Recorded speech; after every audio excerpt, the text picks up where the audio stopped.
नमस्कार दोस्तों, मैं अमित भटनागर एक बार फिर आपके सामने उपस्थित हूँ एक नया टॉपिक लेकर, जो कि है गोचर। तो दोस्तों, पिछले वीडियोस में हमने बात करी ग्रहों की, योगों की, फिर उसके बाद हमने बात करी दशाओं की। मैंने आपको समझाया कि कितने भी सुंदर आपकी कुंडली में राजयोग या धन योग न क्यों ना बने हों, लेकिन जब तक दशा नहीं आएगी वो चीज़ आपको नहीं मिलेगी। तो फिर गोचर क्या कर, अगर आपको याद हो तो मैंने पिछले वीडियो में एक वर्ड यूज़ किया था गोचर, तो और बताया था कि अगले वीडियो में हम बात करेंगे उसके बारे में कि गोचर है क्या चीज़। तो गोचर होता है किसी पर्टिकुलर डे में का मतलब कि ये जैसे जातक की कुंडली है, ये जातक सपोज पैदा हुआ था 1980 में, लेकिन वो आज आपके पास आए हैं किसी कंसल्टेशन के लिए। तो आज की तारीख में उन ग्रहों की क्या स्थिति है वो आप समझ लीजिए गोचर है। गोचर का मतलब होता है कोई बार बार, इसका शाब्दिक अर्थ जो होता है क्लासिकल से मिलता है बार बार मंडराने वाला। क्योंकि जैसे चंद्रमा एक महीने में पूरा 27 दिन में पूरे कुंडली का चक्कर, पूरी 12 राशियों का चक्कर लगा लेता है। शनि महाराज एक राशि में 2.5 साल रहते हैं, मतलब 12 राशियों को 30 साल के अंदर वो पूरा करते हैं, लेकिन 30 साल के बाद फिर रिपीटेशन होता है। तो बार बार आते हैं ग्रह आपकी जिंदगी में, उनका एक पर्टिकुलर साइकिल है, एक पर्टिकुलर टाइम पीरियड के बाद रिपीट होते हैं वो उस राशि के अंदर। इसलिए बोला जाता है गोचर मतलब बार बार मंडराने वाला। अब ये गोचर करता क्या है? राजयोग आपके बने हुए हैं कुंडली के अंदर, यहाँ पर बने हुए हैं। दशा आई तो वो आपको मिलेंगे, लेकिन दशा आने पर वो फल देने वाला कौन है, वो कुरियर मैन कौन है, वो गोचर होता है। दशा एक कुरियर है, कुरियर का पैकेट है, जो गोचर दशा के आने पर एक जगह से उठाकर और आपको डिलीवर कर देता है पर्टिकुलर टाइम पर। मतलब अगर आपकी शादी का अगर कोई पूछ रहा है कि शादी कब होगी, तो शादी की दशा, जब दशा आएगी तब शादी होगी, लेकिन कौन से मंथ में होगी, कौन सी डेट पर होगी, ये कैसे पता चलेगा? क्योंकि दशा तो सालों की होती है। सपोज अगर मैं शनि की दशा की बात कर लूँ या शुक्र की बात कर लूँ, तो शनि की दशा होती है मेरी 19 वर्ष की, तो क्या मैं 19 वर्ष का टाइम दे दूंगा जातक को कि आपकी इन 19 वर्षों में शादी हो जाएगी? नहीं ना, ऐसा नहीं होता है। हमें एक छोटा ब्रैकेट देना होता है कि आपकी इन 6 महीनों में या इन 3 महीने में या इससे यहाँ प्रबल चांसेस दिख रहे हैं। क्योंकि हमने दशा तो देख ली, फेवरेबल दशा मिल गई, लेकिन गोचर आकाश में वो स्थिति कब बन रही है जब मेरी शादी होने की प्रबल संभावना है। गोचर के अंदर शनि महाराज का उस पर्टिकुलर जो हम देख रहे हैं इवेंट, वहां से संबंध होना बहुत जरूरी है। हम देखते हैं क्या शनि महाराज की दृष्टि है, क्या वो उस भाव के ऊपर से गोचर कर रहे हैं, या मेरे शादी के जो कारक ग्रह हैं मेरी कुंडली में, शादी के लिए जो रिस्पॉन्सिबल होते हैं, उनसे किसी तरीके का संबंध आ रहा है शनि महाराज से या नहीं। तो वो आकाश में जब तक वो संबंध नहीं बनेगा तब तक गोचर, तब तक आपका वो इवेंट सक्सेसफुल नहीं होगा। इसी प्रकार कुछ विद्वानों का मानना है कि शनि के साथ साथ गुरु का गोचर भी देखना चाहिए। मैं जिनको फॉलो करता हूँ, श्री के एन राव जी को, उनका कहना है कि शनि के साथ साथ गुरु का गोचर भी देखिए। इसे बोलते हैं डबल गोचर। ये सिद्धांत उन्होंने ही आप कह सकते हैं कि इन्वेंट किया है। अगर आप केवल शनि का देखेंगे तो देयर आर चांसेस कि आपका फल जो है फलित गलत हो जाए, लेकिन शनि और जब गुरु दोनों का गोचर देखते हैं, दोहरा गोचर, डबल गोचर, तब आपका जो प्रेडिक्शन है बिल्कुल एक्यूरेट होगी। और ये मेरा अपना भी अनुभव है। बहुत विद्वान हैं, बहुत किताबें हैं, आपको कॉन्फ्लिक्ट्स मिलेंगे, लेकिन सबकी अपनी पर्सनल चॉइस है, अपने एक्सपीरियंसेस हैं, सबको रेस्पेक्ट करना चाहिए। मैं श्री के एन राव जी को फॉलो करता हूँ, तो मैं दोहरा गोचर में बिलीव करता हूँ कि आपको कोई इवेंट देखनी है तो शनि और गुरु दोनों का गोचर देखिए। तो जैसे ही मैंने आपको बताया, ये किसी जातक की कुंडली है, किसी पर्टिकुलर टाइम की, लेट्स से 1980 में जातक पैदा हुआ है, और गोचर का मतलब ये आज की तारीख में ग्रहों की क्या स्थिति है।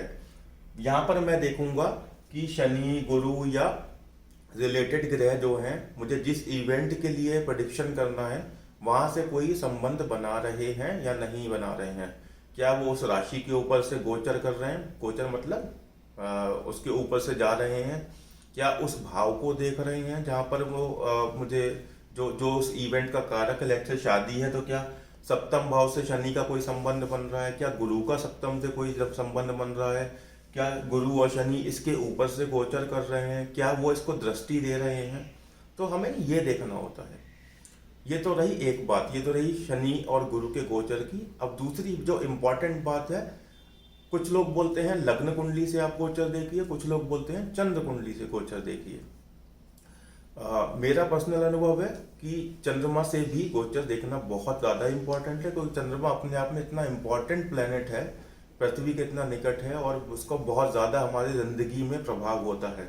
कभी मैं एक वीडियो बनाऊंगा केवल चंद्रमा के ऊपर, जिससे आपको समझ में आएगी कि बहुत बहुत ज़्यादा इम्पोर्टेंट प्लेनेट है हमारी ज़िंदगी में ये। इसलिए गोचर को लग्न कुंडली और चंद्र कुंडली दोनों से देखिए, ठीक है। तो एक बात हुई हमारी किस किस ग्रह को देखना है और कैसे देखना है, वो हमें बात करेंगे। और दूसरा कौन से लग्न से देखना है या चंद्र से देखना है, दोनों से देखिए, ठीक है। आइए अब बात करते हैं कैसे पढ़ते हैं गोचर को। ये मैंने जातक की लग्न कुंडली बनाई है और ये गोचर की कुंडली बनाई है। आइए लग्नेश से शुरू करते हैं। इस कुंडली में लग्नेश है बुध। क्यों? क्योंकि मिथुन लग्न की कुंडली है। यहाँ पर इस लग्न कुंडली के अंदर जो लग्नेश है वो तृतीय भाव में सिंह राशि के होकर बैठे हुए हैं, ठीक है। अगर मैं गोचर कुंडली की बात करूं तो गोचर कुंडली में लग्न कुंडली के जो लग्नेश थे बुध, वो कहाँ बैठे हैं? वो बैठे हैं तुला राशि के होकर। यहाँ पर सिंह राशि के थे, यहाँ पर तुला राशि के हो गए। और किसकी राशि में बैठे हैं? शुक्र की। शुक्र की राशि कौन सी थी? यहाँ पर पंचमेश थे शुक्र लग्न कुंडली में और द्वादशेश थे। तो मैं बोल सकता हूं कि लग्न कुंडली के जो लग्नेश थे बुध, वो गोचर कुंडली में तुला राशि के होकर, अब आप यहां देखिए यहाँ कोई ग्रह है क्या? हाँ, यानी पंचम, जिस गोचर कुंडली में जिस भाव में बैठे हैं वो, वहां पर लग्न कुंडली में कोई ग्रह है क्या? जी हाँ, मंगल है। सो लग्नेश बुध जो है तुला राशि के होकर पंचम भाव के ऊपर से, मंगल के ऊपर से गोचर कर रहे हैं, क्योंकि यहाँ मंगल बैठे हुए हैं। तो ये रहे लग्नेश। उसके बाद बात करेंगे द्वितीयेश की। लग्न कुंडली के द्वितीयेश कौन है? चंद्रमा। चंद्रमा जो है